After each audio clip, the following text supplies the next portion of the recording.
मीठे का गधा। पुराने वक्तों की बात है, किसी गांव में मीठा नामी एक आदमी रहता था जिसके पास एक गधा था जो हर वक्त घास ही खाता रहता था। अरे मीठे बगैरत, इस गधे को बेच दे, क्यों तूने इस साहब को गले डाल रखा है? काम ये कोई करता नहीं है और चारा ठूस ठूस कर खाता है जैसे। अम्मा थोड़ा हौसला कर, बेज़बान जानवर है, चारा नहीं खाएगा तो और क्या खाएगा? और शुक्र है ये चारा ही खाता है, तेरी तरह नहीं है जो सारा दिन मेरा दिमाग खाती रहती है। वाह वाह, ये चारा तेरे पैसों का आए तो तुझे पता चले, पैसे तो मेरे लगते हैं। अम्मा तू हर वक्त पैसों की बातें करती रहती है, तू शुक्र अदा क्यों नहीं करती कि अल्लाह ने तुझे गबरू जवान बेटा दिया है? तू और क्या चाहती है? अल्लाह किसी को ऐसा गबरू जवान बेटा ना दे जो मुफ्त की रोटियां तोड़ता रहता है। अम्मा तू थोड़ा हौसला कर, मेरा ये खोता तैयार होने दे, फिर देख पैसों की रेल पे लगा दूंगा। बस बस मीठे, तेरी ये बातें पिछले 5 साल से सुनती आ रही हूँ। जितना चारा मैंने इस खोते को खिला दिया है, मुझे तो अब तू कम, ये खोता मेरा बेटा ज्यादा लगता है। अरे बेगम तू बस कर, क्या हर वक्त मीठे के पीछे पड़ी रहती है? और मीठे तू इस खोते को बेचकर अपनी जान छुड़वा, काम तो ये करता नहीं है, बस मुफ्त का चारा रगड़ता रहता है। बस तुम सब जलते रहो मेरे खोते से, अब देखो ये कैसे मेरे साथ काम पर जाता है। ये कहकर मीठा अपने गधे के पास आया। चल मेरे प्यारे खोते, चल मेरे साथ काम पर, चल चल, मेरी नाक ना कटवा दी। ये कहकर मीठा अपने गधे को चलाने की कोशिश करने लगा तो गधे ने मीठे को लात मारी और मीठा दूर जाकर गिरा। हाँ मीठे, अब मिल गया सुकून तुझे, मैं ना कहता था कि इस नमक हराम को बेच दे। उसी गांव में बिट्टू नामी एक लड़का रहता था, उसके पास भी मीठे की तरह एक गधा था, लेकिन वो बहुत काम करता था। अच्छा बेगम, मैं गधे पर सामान डालकर बड्डी जा रहा हूँ। ठीक है आप जाएं, लेकिन थोड़ा अपने गधे का ख्याल भी कर लिया करें, इतना इस बेचारे पर बोझ मत डाला करें। अरे बेगम, मेरे पास एक गधा ही तो है जिस पर जितना मर्जी सामान डाल लो आराम से उठा लेता है और भागता भी 120 की स्पीड से है। हाँ हाँ, बस नजर न लग जाए हमारे इस गधे को, आप इसकी नजर उतारते रहा करें। हाँ हाँ बेगम, मैं इसकी नजर उतारता रहता हूँ। अच्छा अब मुझे देर हो रही है, मैं अब जाता हूँ मंडी सामान लेकर। फिर बिट्टू अपने गधे के साथ मंडी की तरफ जा रहा था कि रास्ते में उसे मीठा मिल गया। अरे बिट्टू भाई कहाँ जा रहा है? भाई मंडी सामान लेने जा रहा हूँ।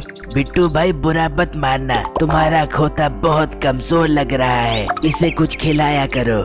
अरे भाई मैं इसे सरसों के दाने और देसी घी वाला चारा खिलाता हूँ। बस बस इतनी लंबी लंबी तो मत छोड़ो, मुझे तो लगता है इसके हिस्से का चारा भी तुम खा जाते हो।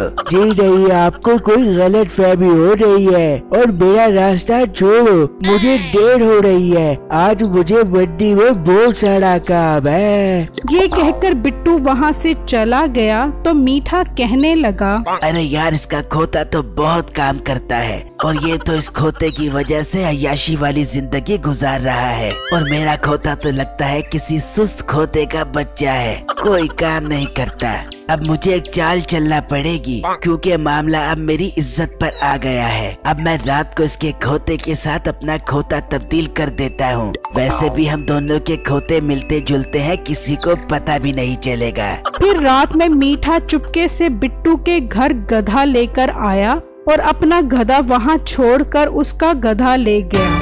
अगले दिन मीठे ने उस गधे पर सामान रखा तो उसका बाप बोला, मीठे फिर तेरा लात खाने को दिल कर रहा है। बस अब्बा आज से मेरा खोता सुधर गया है, अब मैं जैसा कहता हूँ वैसे ही करेगा। चल शाबाश मेरे खोते, चल शाबाश। ये कहा तो वो गधा चल पड़ा। ये देखकर मीठे के माँ बाप बहुत हैरान हुए। वहाँ दूसरी तरफ बिट्टू अपने गधे के पास खड़ा था तो एकदम उसने बिट्टू को लात मारी और बिट्टू दूर जाकर गिरा। यार मेरे इस गधे को क्या हो गया है? रात तक तो बिल्कुल ठीक था। मुझे लगता है इसे मीठे बगैर की नजर लग गई है। मीठा सामान बेचकर घर आया तो उसका बाप बोला, वाह मीठे बेटा, तू तो कारीगर बन गया है। आखिर तू इस गधे को काम करवाने में कामयाब हो ही गया। बस अब्बा, मैंने कभी गरूर नहीं किया। गधों को किस तरह चलाना है ये मेरे बाएं हाथ का काम है। फिर मीठे ने गधे के आगे चारा डाला तो वो चारा नहीं खा रहा था। ये देखकर मीठा सोचने लगा, अरे यार, ये सारा दिन का भूखा है मगर चारा नहीं खा रहा। हाँ, मुझे याद आया, ये तो सरसों के दाने और देसी घी वाला चारा खाता है। मगर मैं इसे इतनी महंगी खुराक नहीं खिलाऊंगा। सारे पैसे तो मेरे इसी में लग जाएंगे और मेरे अमीर होने का ख्वाब भी अधूरा रह जाएगा। वहाँ दूसरी तरफ बिट्टू बहुत परेशान था कि उसका गधा ना तो सरसों के दाने खा रहा था और ना ही देसी घी वाला चारा। बेगम, मुझे समझ नहीं आ रहा कि मेरे खोते को क्या हो गया है। ये कुछ खा ही नहीं रहा और जब मैं इसके पास कुछ खिलाने के लिए जाता हूँ तो ये आगे से मुझे मारता है। ये सुनकर उसकी बेगम बोली, मैं तो कहती हूँ इसे किसी अच्छे से डॉक्टर को चेक करवाएं, इसका मैदा सुकड़ ना गया हो। बेगम, तू अपने मशवरे अपने पास ही रख, मैं इसका कोई और हल निकालता हूँ। फिर बिट्टू ने उस गधे को खाली चारा डाला तो वो फौरन खा गया। अच्छा, तो अब ये सादा चारा खाना शुरू हो गया है। चलो, अच्छी बात है, मेरे पैसों की बचत हो जाएगी। फिर बिट्टू ने उस पर सामान लादा तो वो टस से मस नहीं हुआ। अब ये चल क्यों नहीं रहा? अब इसे क्या बोझ पड़ गई है? खैर, मेरे पास इसका भी हल है। वहाँ मीठे का गधा कुछ ना खाने की वजह से काफी कमजोर और छोटा हो गया था। अरे खोते के बच्चे, कुछ खा, तुझे मैं सरसों और देसी घी वाला चारा नहीं देने वाला। भूखा रहेगा तो मर जाएगा। क्यों मेरी नाक कटवाने पर तुला हुआ है? मीठे ने काफी कोशिश की लेकिन गधे ने कुछ नहीं खाया तो मीठा कहने लगा, ना खा, मर जा मेरी तरफ से। वैसे भी मैं जो बिट्टू को खोता देकर आ गया हूँ, उसने तो उसकी नाक में दम किया हुआ होगा। मैं बाहर जाके देखता हूँ कि मेरे खोते ने बिट्टू का क्या हाल किया हुआ है। फिर मीठा उस जगह जाकर खड़ा हो गया। कुछ देर बाद बिट्टू उसी गधे पर आया तो मीठा देखकर हैरान रह गया कि बिट्टू ने गधे के आगे